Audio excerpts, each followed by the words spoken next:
Olá, nono ano, bem-vindos a mais uma videoaula da Rede Agnos de Ensino. Eu sou o professor Marcos Henrique e a nossa aula de História hoje é sobre a Segunda Guerra Mundial, aula 4, ok?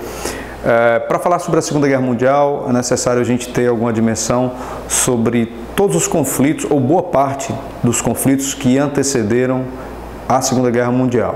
Lembrando que já houve uma Primeira Guerra Mundial também no século XX, e isso mostra toda a turbulência que o mundo passava naquele momento. Então, os primeiros anos do século XX foram conturbados. Até a Segunda Guerra Mundial, houve muitas idas e vindas de conflitos e interesses internacionais ligados, sobretudo, à questão colonialista, ao domínio de regiões importantes para as atividades industriais das superpotências europeias. Então a gente vai encontrar novamente um conflito na Europa, a exemplo da Primeira Guerra Mundial, que aconteceu no território europeu e dessa vez com uma guerra muito mais avassaladora. Lembrando que a Primeira Guerra Mundial estima-se em torno de 20 milhões de mortos, mais outros tantos milhões de feridos, e foi a maior catástrofe até então. A Primeira Guerra Mundial era chamada de a Grande Guerra, e veio a Segunda para superar em todos os números essa guerra, e é esse assunto de hoje, e a gente vai começar agora, beleza? Vamos lá? Para a gente entender aqui, eu separei aqui um ponto que é importante a gente compreender, que é o período entre as guerras. A gente já falou isso um pouquinho antes, mas eu vou falar pontualmente em relação à Segunda Guerra Mundial.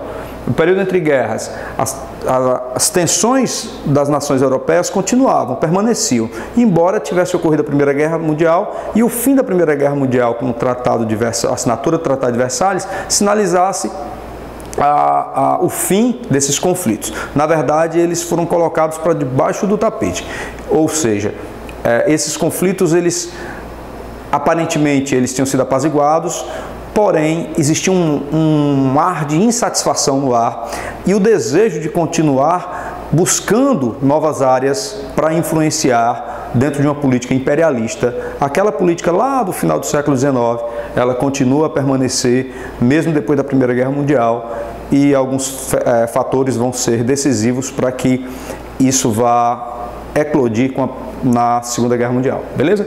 Então, assim, tensões das nações europeias, insatisfação das nações em relação ao Tratado de Versalhes, ao resultado da Primeira Guerra Mundial. Por exemplo, a Alemanha estava arrasada e ainda teve que pagar altos impostos, pesadas tributos aos países vencedores, teve uma série de sanções, diminuição do seu exército, humilhação. Então, o Tratado de Versalhes para a Alemanha foi muito humilhante.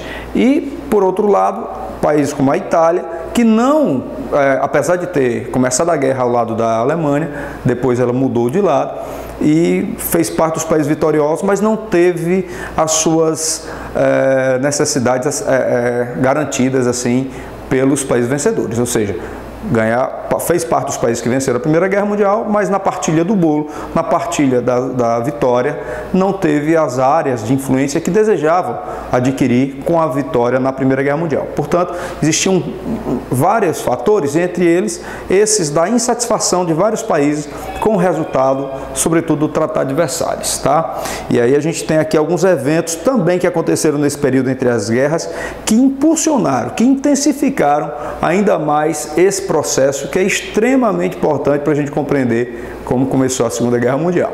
Vamos lá?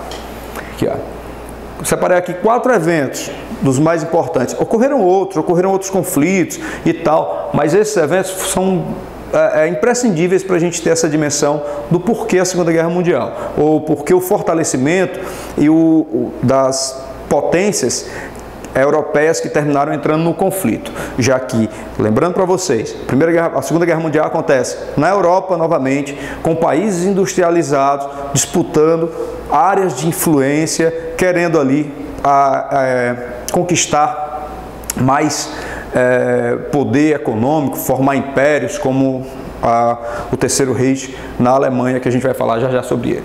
Então, olha só, primeiro acontecimento aqui, a Revolução Russa. A Revolução Russa, ela simbolizava, aconteceu em 1917, antes mesmo de terminar a guerra, mas ela só vai se consolidar depois do término da guerra, em 1921, quando o Exército Vermelho derrota o Exército Branco e consolida a Revolução Russa lá no território russo, e ocorre um fenômeno dos países vizinhos ali terminarem aderindo às ideias socialistas da Revolução Russa, o que deu origem ao que nós vamos chamar de União das Repúblicas Socialistas Soviéticas, a URSS.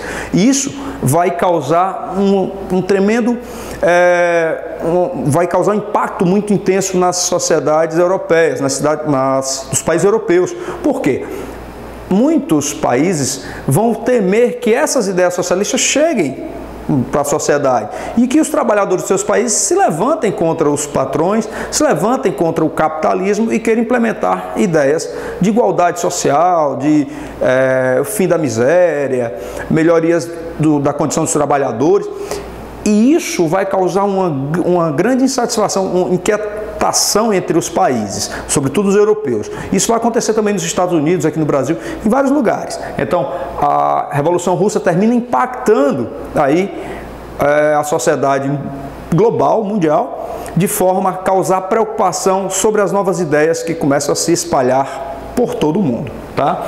Outro fator decisivo aqui, e tem a ver com a Primeira Guerra Mundial, diretamente relacionado só com a Primeira Guerra Mundial, é a criação da Liga das Nações. A Liga das Nações foi uma entidade que surgiu assim que terminou a Primeira Guerra Mundial, no ano de 1919, e ela tinha um objetivo claro de unir todas as nações do mundo para evitar uma segunda guerra, tamanha atrocidade assistida com a primeira. Então eles queriam evitar a todo custo uma segunda guerra mundial. E a tentativa de criar esse grupo, ela foi fracassada, ela não conseguiu atingir o objetivo. Primeiro, nem todos os países vencedores na guerra se associaram. Por exemplo, os Estados Unidos, que saiu da Primeira Guerra Mundial muito forte, não se associou à Liga das Nações. E ela não conseguia fazer com que outros países ingressassem nessa liga, o que fez com que essa liga não tivesse o peso de uma entidade multilateral que pode dialogar com vários países para evitar um conflito internacional de gravidade mundial, como a Segunda Guerra Mundial. O objetivo da Liga das Nações era claro, impedir que ocorresse uma Segunda Guerra Mundial, mas não conseguiu atingir esse fim. O outro evento que eu separei para vocês foi a crise de 29. A crise de 29 também foi impactante. Por quê? A maior crise do sistema capitalista até então. Desemprego em massa, fome, miséria, uma rede imensa de empresas quebrando em cadeia, e isso acontecia não apenas nos Estados Unidos, mas como em toda a América, na Europa, no mundo inteiro. As economias mundiais estavam se fragilizando com a crise de 1929, que é até então a maior crise do capitalismo, e nesse momento causava o interesse de buscar novas perspectivas.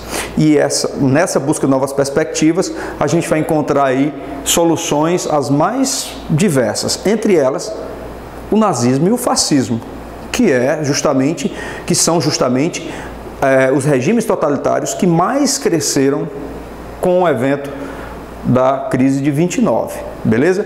E falando nisso, a ascensão do totalitarismo é o quarto ponto que eu separei para vocês. Por que a ascensão do totalitarismo? Aqui eu coloquei o símbolo do nazismo e o símbolo do fascismo. O símbolo do fascismo é interessante a gente associar que o fascismo é na Itália, o nazismo na Alemanha, Alemanha e Itália. Na Itália, fascis era um instrumento na Roma Antiga utilizado de cipós, e no final tinha uma lâmina de cortante para castigar os escravos e tudo mais. Era um instrumento de punição, e ele era o símbolo do fascismo lá na Itália. Na Alemanha, a suástica com a águia, que simbolizava o regime nazista. Bom, por que esses movimentos se fortaleceram? Por que esses movimentos se fortaleceram? Eles se fortaleceram por um motivo simples. Quando termina a Primeira Guerra Mundial, o sentimento de nacionalismo intenso, forte, existente naquele momento nas nações europeias, permanecia. E esse sentimento de nacionalismo fazia com que a Alemanha, se sentindo derrotada, se sentindo humilhada pelo Tratado de Versalhes, tentasse recuperar todo o seu prestígio e toda a sua força. A população alemã estava se sentindo humilhada. Então esse sentimento de revanchismo buscava alguma liderança que pudesse expor isso. Surge então Adolf Hitler, surge o partido, Adolf Hitler como líder do partido nazista alemão. Ele é preso inicialmente e posteriormente na cadeia escreve um livro, o Mein Kampf, que é falando sobre a luta dele e tal, nazista. E mas isso não vai atingir toda a população alemã. Ele não vai ganhar todo a sociedade alemã não vai aderir ao nazismo naquele momento. E na Itália, a mesma coisa. Surge Mussolini, que pressiona o governo italiano, consegue com o rei que ele seja indicado a primeiro-ministro, e a partir daí, com a marcha a Roma, e aí ele consegue chegar ao poder. Isso ainda na década de 20. Porém, quando chegamos em 29, esses regimes se fortalecem. Por quê? Existe uma busca no mundo para a solução da crise de 29. E aí tem a ameaça socialista, em que muitos países, a maioria capitalista, temia o avanço das ideias socialistas. Com a crise, quem mais sofre é a camada popular, são os pobres trabalhadores, que vão começar a buscar, vão começar a ler sobre o socialismo, vão começar a buscar a referência do fim da exploração. E aí esses dois regimes vão crescer bastante.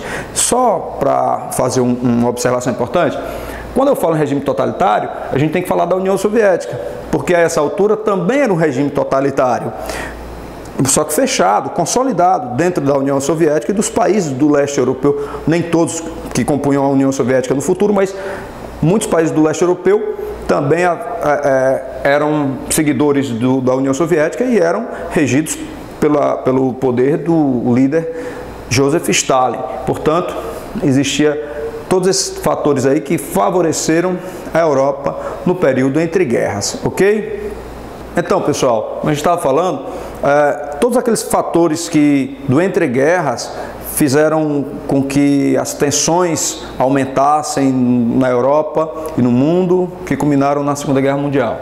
E para fortalecer ainda mais isso, existiu a ascensão do nazismo na Alemanha. Em 1933, Hitler o partido nazista consegue eleger o maior número de deputados. Então ele no Congresso passa a ter a maioria nazista. E isso pressiona o poder político na Alemanha para que Hitler seja nomeado líder alemão. E ele chega ao poder nesse período. E a partir daí começa toda uma política de armamento, de produção de armamentos, de revanchismo, busca por áreas que haviam sido perdidas depois da Primeira Guerra Mundial, com o Tratado de Versalhes, começa a buscar tomar novamente essas áreas, e Hitler vai se tornando cada vez mais forte, utilizando uma imensa máquina de propaganda, em que essa máquina de propaganda colocava ele como o único capaz de reverter toda a humilhação sofrida na Primeira Guerra Mundial, e colocando o povo alemão, germânico, como uma raça superior. É a teoria do arianismo. E para que ele consolidasse essa teoria dele, era necessário ampliar os territórios, o que ele chamava de espaço vital, para que ele pudesse consolidar a teoria do arianismo e tornar a Alemanha a maior potência mundial e controladora de todo o mundo. E na década de 30 ele começa novamente, justamente nesse período, que ele começa a modernizar o exército, a produzir armas de guerra. E aí você pode perguntar, e os países que venceram a Primeira Guerra Mundial, assinaram o Tratado de Versalhes, não fizeram nada? Inicialmente não. Por quê? A partir de 1930, é bom a gente lembrar que tinha a crise de 29, o avanço das ideias socialistas, e o nazismo e o fascismo, o salazarismo em Portugal, o franquismo na Espanha, eram declaradamente contra as ideias socialistas e comunistas. Portanto, os países capitalistas deixavam meio que Hitler avançar, porque o grande discurso dele era anticomunismo, era o anticomunismo.